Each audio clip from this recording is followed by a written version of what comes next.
ಅಂದ್ರೆ ಮ್ಯಾಮ್ದು 1 year ಇಂದ ನಾನು ವಿಡಿಯೋಸ್ ನೋಡ್ತಾ ಇದ್ದೆ ಅಷ್ಟೇ, ನೋ ಆಕ್ಷನ್ ಇಲ್ಲ. ಅದಾದ್ಮೇಲೆ ಇವ್ರು ಮೇನ್ ಆರ್ಮಲ್ ಅಂತಾನೆ ಹೇಳ್ತಾ ಇದ್ರು ವಿಡಿಯೋಸ್ ಅಲ್ಲೆಲ್ಲ. ಸೊ ನೋಡೋಣ ಒಂದ್ಸ್ ಟ್ರೈ ಮಾಡೋಣ ಅಂತ ಹೇಳ್ಬಿಟ್ಟು ಫೈನಲಿ ಒಂದು ಡಿಸಿಷನ್ ತಗೊಂಡು ನಾನು ಇನ್ಸ್ಟಿಟ್ಯೂಟ್ಗೆ ಬಂದೆ.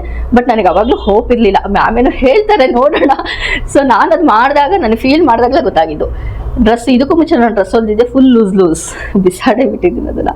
ಸೊ ಇವತ್ತು ನೋಡಿ ಹೊಲ್ದಿದ್ದೀನಿ, ನಂದೇ ಸ್ಟಿಚಿಂಗ್, ನಂದೇ ಕಟಿಂಗ್, ಕಂಪ್ಲೀಟ್ 1 ಡೇಲಿ ಕಂಪ್ಲೀಟ್ ಮಾಡಿದೆ. I am very happy. ನನ್ನ ಹಸ್ಬೆಂಡ್ ಅಂತೂ ತುಂಬ ನೆನೆಸ್ಕೊತಾರೆ ಅವ್ರನ್ನ, ಪ್ರತಿದಿನ ನೆನೆಸ್ಕೊಂತಾರೆ.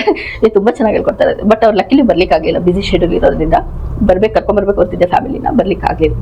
ನನಗಂತೂ ತುಂಬಾ ಕಾನ್ಫಿಡೆನ್ಸ್ ಬಂದಿದೆಯಪ್ಪ. Really thank you so much. Thank you so much.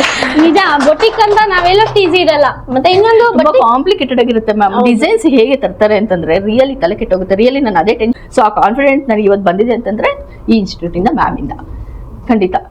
Thank you.